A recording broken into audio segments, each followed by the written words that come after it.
Vamos abrir a palavra do Senhor no livro de Neemias. Abra sua Bíblia no livro de Neemias, capítulo 1, versículos 1 a 11. Ou seja, todo o capítulo. Neemias, capítulo 1. Nós vamos ler do verso 1 ao verso 11.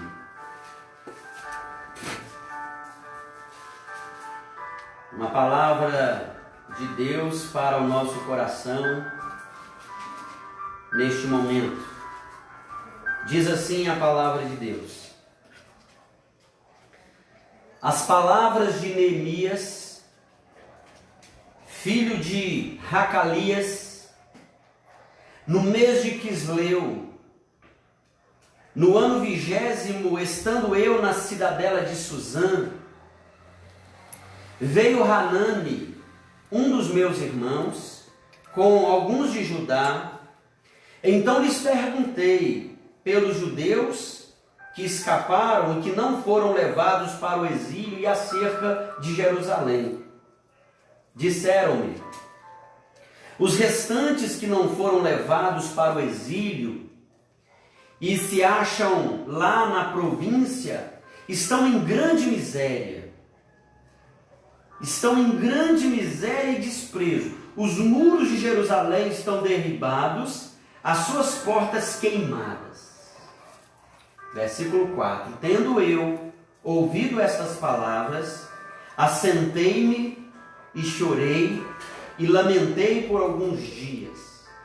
E estive jejuando e orando perante o Deus dos céus. E disse: ah, Senhor, Deus dos céus, Deus grande e temível, que guardas a aliança e a misericórdia para com aqueles que te amam e guardam os teus mandamentos. Estejam, pois, atentos os teus ouvidos e os teus olhos abertos, para acudires à oração do teu servo, que hoje faço a tua presença dia e noite, pelos filhos de Israel teus servos, e faço confissão pelos pecados dos filhos de Israel, os quais temos cometido contra ti, pois eu e a casa de meu pai temos pecado. Temos procedido de todo corruptamente contra ti. Não temos guardado os mandamentos, nem os estatutos, nem os juízos que ordenastes a Moisés teu servo. Lembra-te da palavra que ordenaste a Moisés teu servo, dizendo: se transgredi-las, eu vos espalharei por entre os povos, mas se vos converterdes a mim e guardardes os meus mandamentos e os cumprirdes, então, ainda que os vossos rejeitados estejam pelas extremidades do céu, de lá os ajuntarei e os trarei para o lugar que tenho escolhido, para ali fazer habitar o meu nome. Estes ainda são teus servos e o teu povo, que resgataste com teu grande poder e com tua mão poderosa.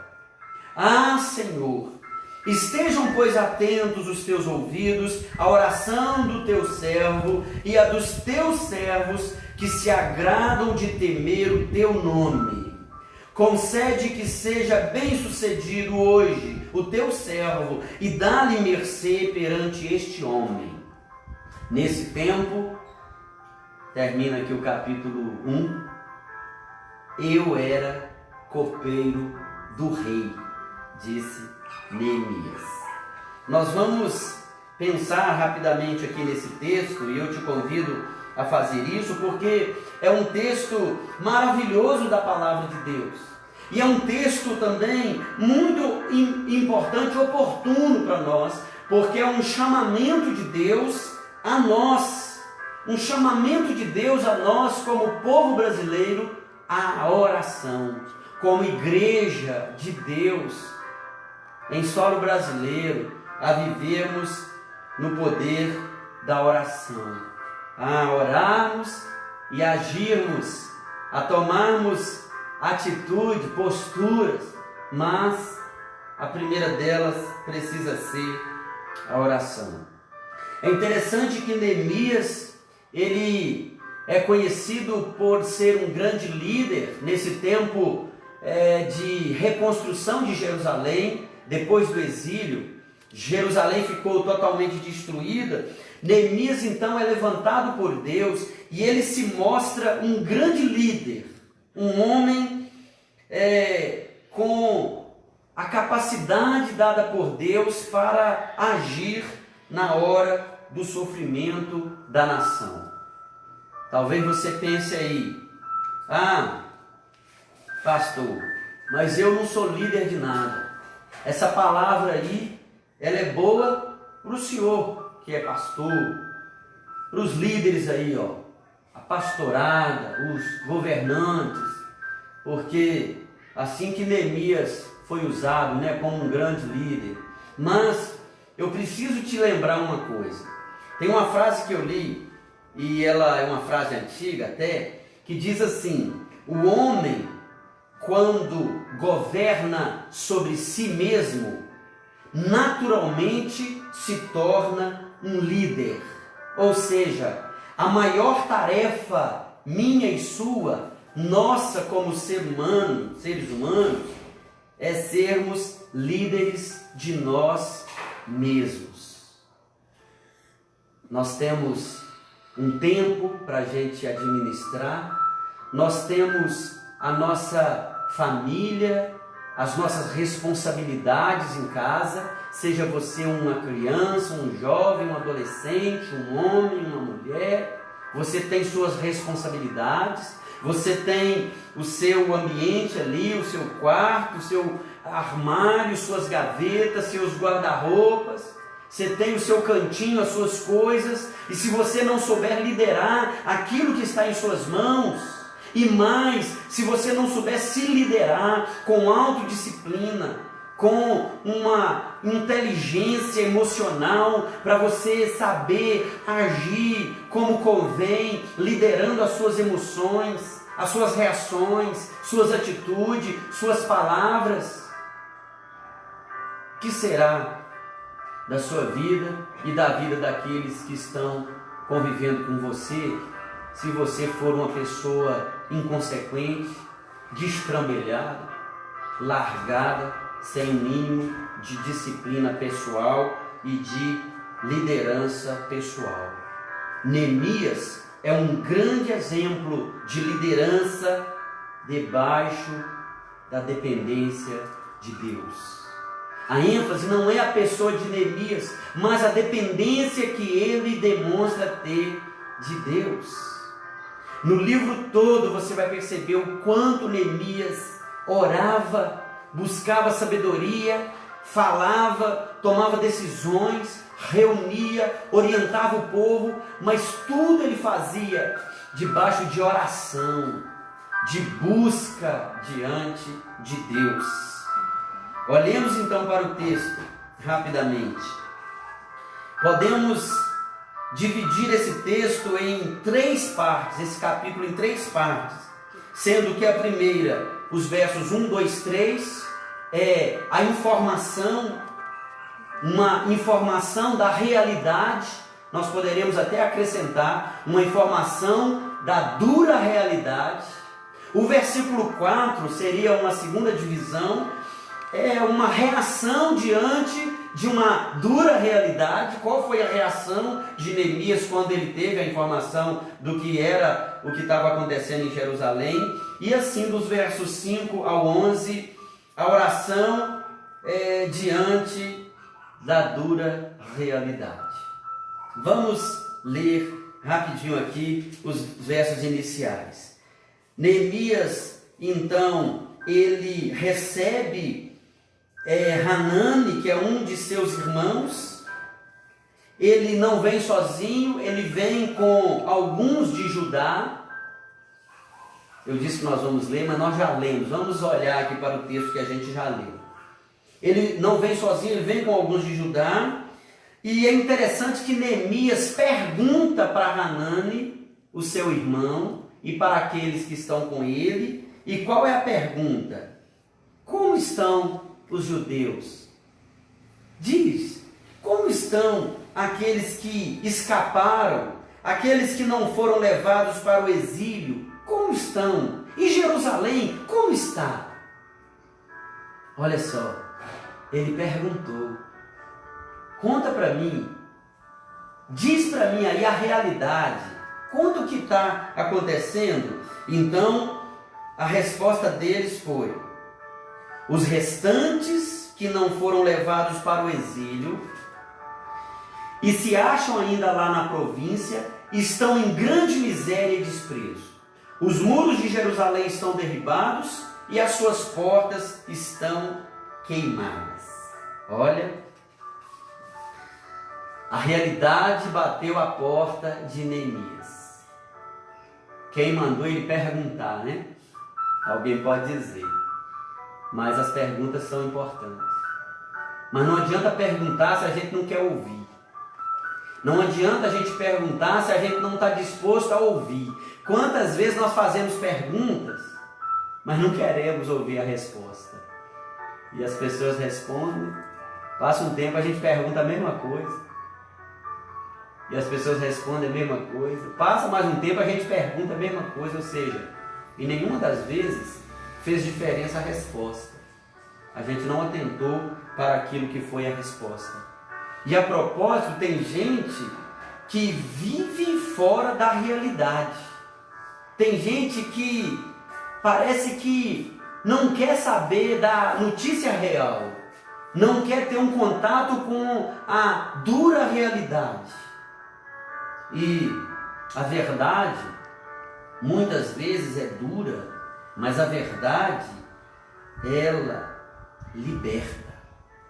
A verdade dói, mas a verdade é o remédio diante da vida. Nós não podemos ficar num lugar acomodado como se tudo estivesse bem. Para Neemias, tudo estava bem, porque ele assistia ao rei, ele era o copeiro do rei, ele não precisava se preocupar com muros, porque ele estava protegido, ele não precisava preocupar com alimentação, porque ele estava suprido, porque a posição dele era especial, mas a realidade era que os seus irmãos estavam em miséria, diz aqui, em miséria e desprezo. Em miséria e desprezo. Então, nós percebemos aqui que é uma chamada para nós, para que a realidade não seja jogada para o lado. É como se a gente pensasse que o Hanani, esse irmão, esse Hanani, ele fosse uma pessoa má. Ele veio para estragar o dia de Neemias. Ele veio para poder trazer notícia ruim para Neemias.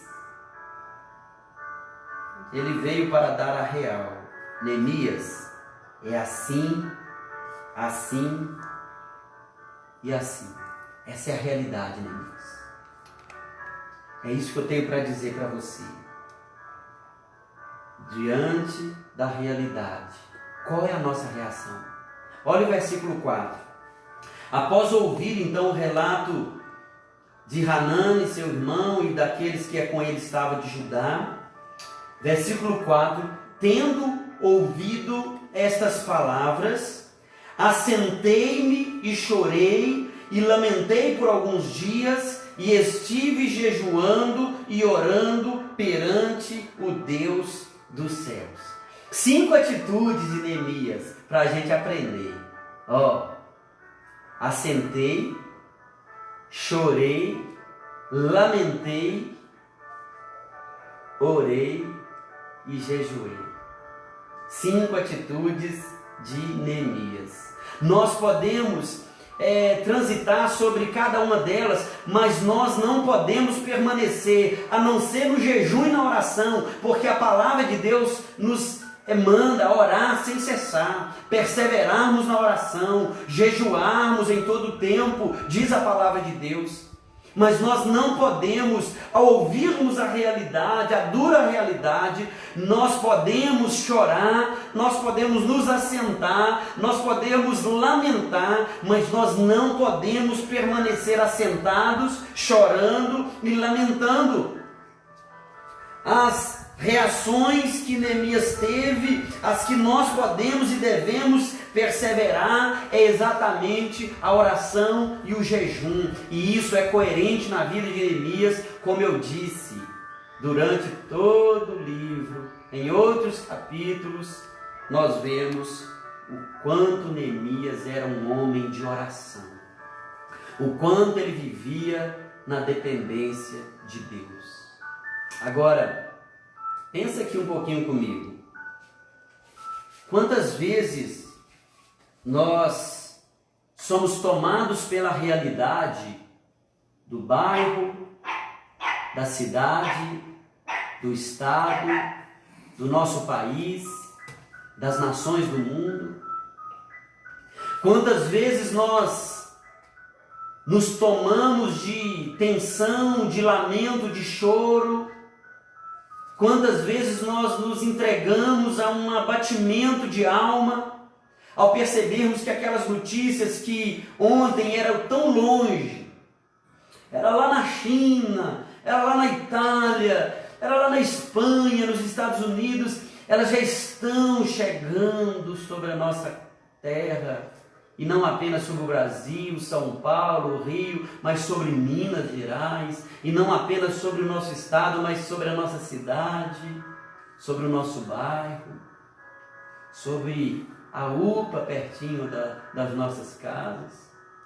Quantas vezes nós nos assentamos e permanecemos ali, assentados, como diz o salmista no Salmo 116, caí em tribulação, caí em angústia, mas ele não ficou caído. Neemias se assentou, chorou e lamentou, mas ele não ficou assentado, lamentando e chorando a vida toda.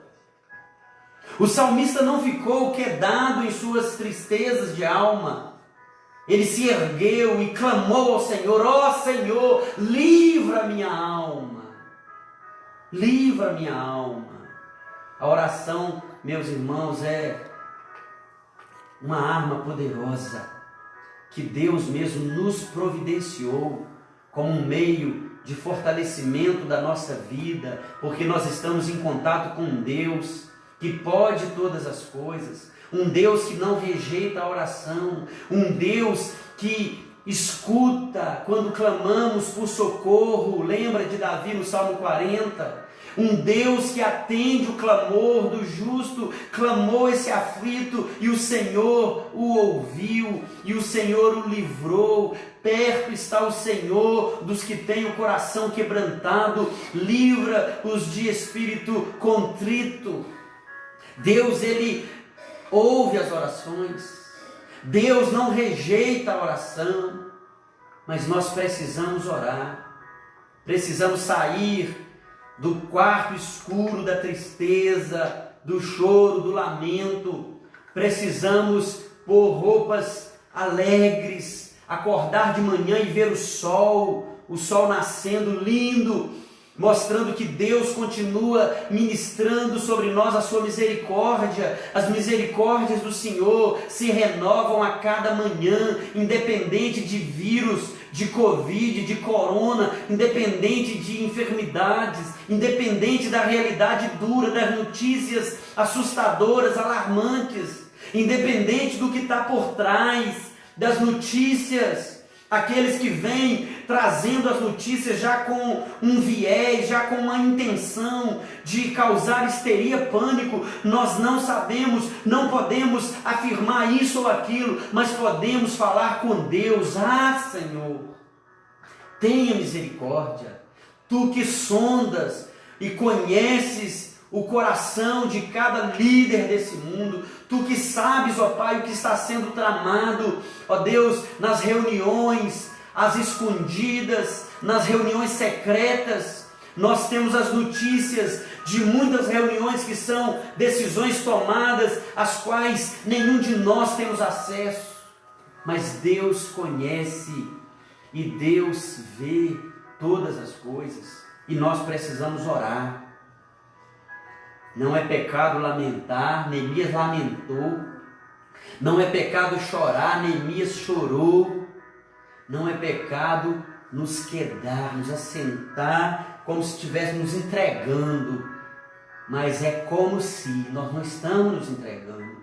Há o tempo de assentar, o tempo de chorar, o tempo de lamentar, mas há o tempo de jejuar e orar, o tempo de agir.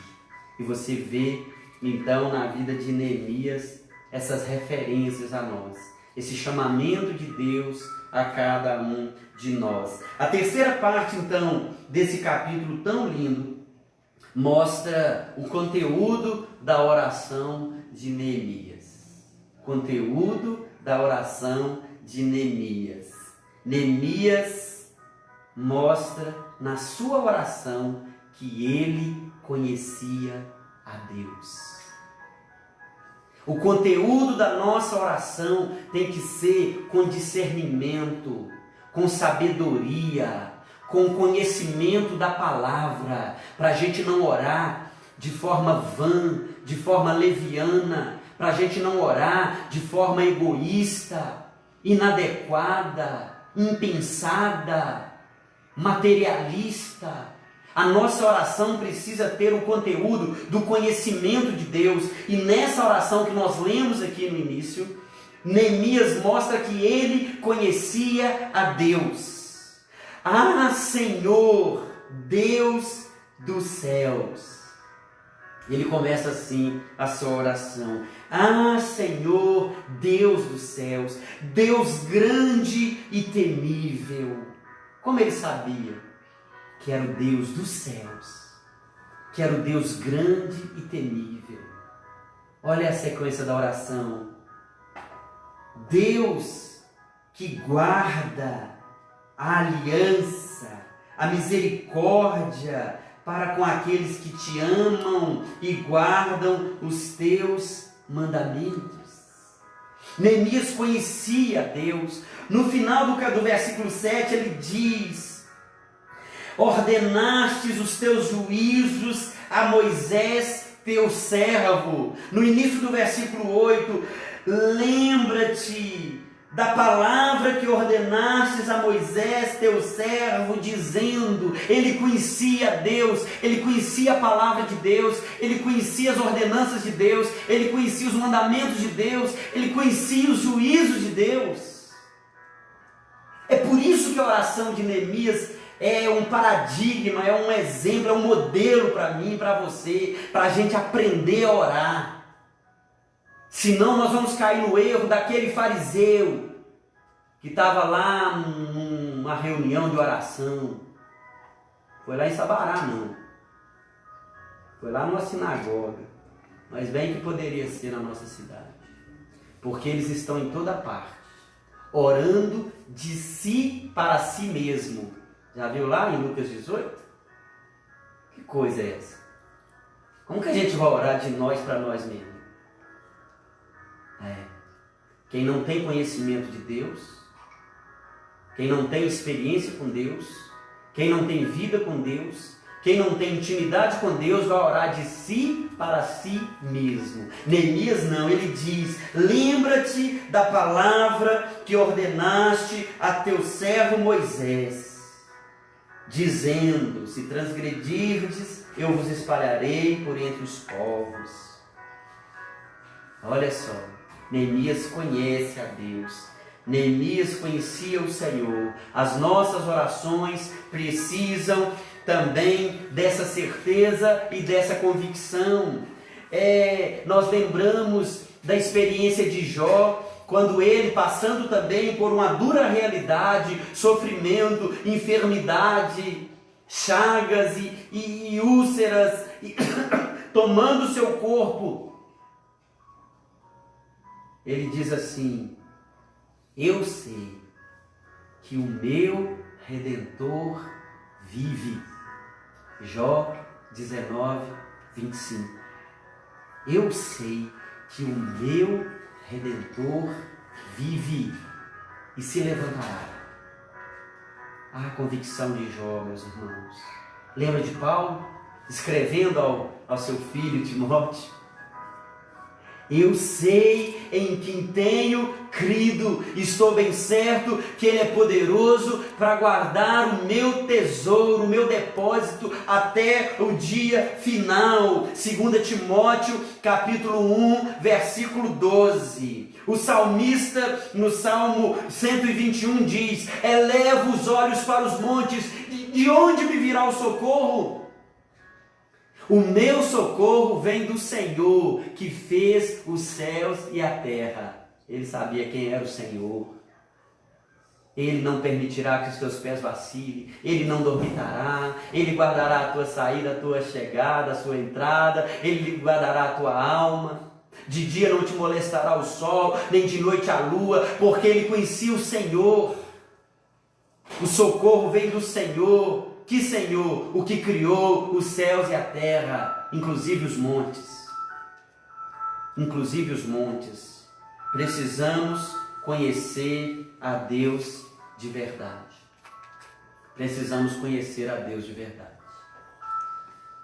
E ao final da mensagem de hoje, eu queria te perguntar, diante das notícias e informações da realidade, das duras e amargas realidades, quais têm sido as nossas reações? Como você tem reagido às notícias do corona? Será que as nossas reações de chorar, lamentar e assentar, será que essas nossas reações, elas só chegaram depois que o corona chegou no Brasil, em Minas, na nossa cidade? E quando eram os nossos irmãos lá da China, lá da Itália, lá da Espanha, não era ainda a hora de lamentar, chorar e nos assentar? É para a gente pensar. E mais, será que ao nos assentarmos, chorarmos e lamentarmos, será que nós não temos permanecido tempo demais nisso?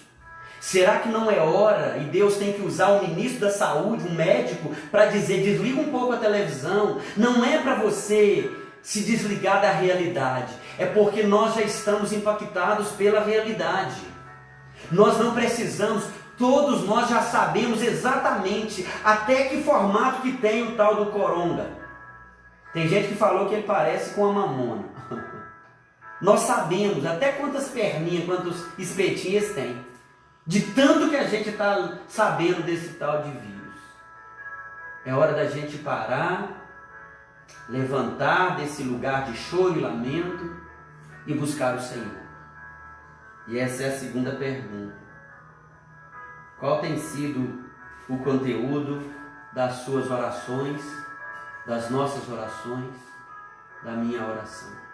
Será que a nossa oração tem sido nesse sentido? Nós conhecemos a Deus, nós sabemos que Ele é Deus acima de tudo, acima de todos. Qualquer governo do mundo, qualquer líder mundial, qualquer economia do mundo, qualquer bactéria, qualquer vírus, qualquer enfermidade, qualquer pandemia, endemia, epidemia, não importa. Deus é Deus. E o convite de Deus para mim e para você nessa hora é: aquietai-vos. Lembra do Salmo 46? É oportuno a gente lembrar dele, versículo 10. Porque o salmista diz: aquietai-vos e sabei que eu sou Deus. Saber que eu sou Deus. Nós só vamos aquietar quando a gente souber quem é Deus. E nós só vamos saber quem é Deus quando a gente se aquietar. Não fique por aí louco tentando se salvar. Jesus já te salvou. Se você crê no Senhor Jesus de todo o seu coração, se você o confessa como Senhor da sua vida, você já é salvo.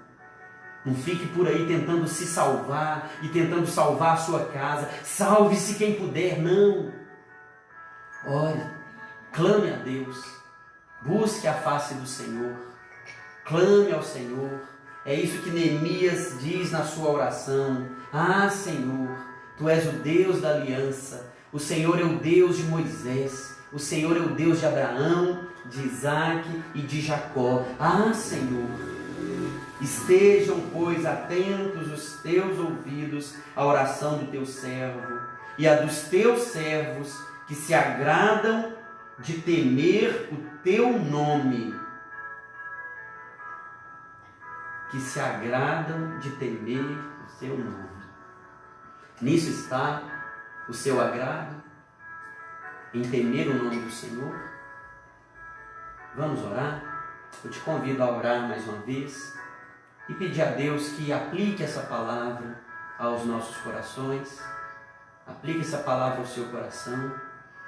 Se você está nesse estágio do choro, do lamento, do pranto, do assentar-se numa depressão, em nome de Jesus, que o Senhor te tome pela mão e te levante, te erga desse lugar, que você possa jejuar e orar, ainda que você não possa sair na rua, fazer aquilo que é a sua rotina, mas você pode aí dobrar os seus joelhos e clamar ao Senhor.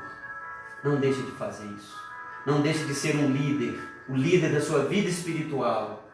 Tempo de oração, tempo com Deus, tempo para conhecer a Deus, tempo para aquietar a sua alma e saber que o Senhor é Deus. Vamos orar? Pai querido, Deus eterno, Senhor dos exércitos, Deus criador de todas as coisas, nós nos achegamos à Tua presença santa e nessa hora nós clamamos para que a Tua visitação seja sobre cada um que acompanha essa mensagem. Ó Pai, em nome de Jesus, que a Tua mão possa alcançar esse lar, essa família. Ó Deus, em nome de Jesus, ó Pai, que nós não sejamos eternos lamentadores, murmuradores e choradores. Ó Deus, mas que nós possamos, ao ouvirmos as realidades do mundo, das nações, do nosso país, da nossa rua, da nossa cidade, nós venhamos, ó Deus, sentir a compaixão por aqueles que já estão afligidos diretamente por essa realidade tão dura dessa enfermidade. Ó Deus, mas assim como Neemias, nós não venhamos permanecer, ó Deus, nesse lugar de lamento, eternamente chorando e lamentando, mas que o Senhor nos erga, Deus, em oração, que o Senhor nos ajude, Pai, a nos fortalecermos na oração, no jejum, no clamor, ó Deus, no conhecimento da Tua palavra, no crescimento, Pai, na intimidade com o Senhor, em família, ó Deus, individualmente, que nós possamos, ó Deus, conhecer o Senhor, para que as nossas orações sejam fundamentadas na Tua palavra, porque o Senhor se revela na Tua palavra, é na Tua palavra que nós conhecemos o Senhor, porque é nela que o Senhor se revela, um Deus justo, um Deus grande, um Deus temível, um Deus de promessas, um Deus de aliança, um Deus que separou um povo para si, um Deus que deu uma promessa antiga a Abraão e ela continua, ó Deus, viva nas nossas vidas, porque o Senhor disse que em Abraão, nessa bênção sobre a vida de Abraão, o Senhor abençoaria, ó Deus, todas as famílias da terra. E nós, como Teu povo, cremos que essa bênção está sobre nós, e eu creio que essa bênção está sobre esse meu irmão, sobre essa minha irmã, sobre essa família que acompanha a mensagem dessa noite. Pai, em nome de Jesus, eu coloco assim a vida de cada um dos meus irmãos e irmãs em Tuas mãos. Que o Senhor nos abençoe para que possamos viver para a Tua glória. O nosso fim principal é glorificar ao Senhor, é nos agradar do Senhor. Ó Pai, que nós tenhamos esse prazer de temer ao Senhor e de andar nos Teus caminhos. Nós oramos e te agradecemos pela tua palavra, em nome de Jesus. Amém e amém.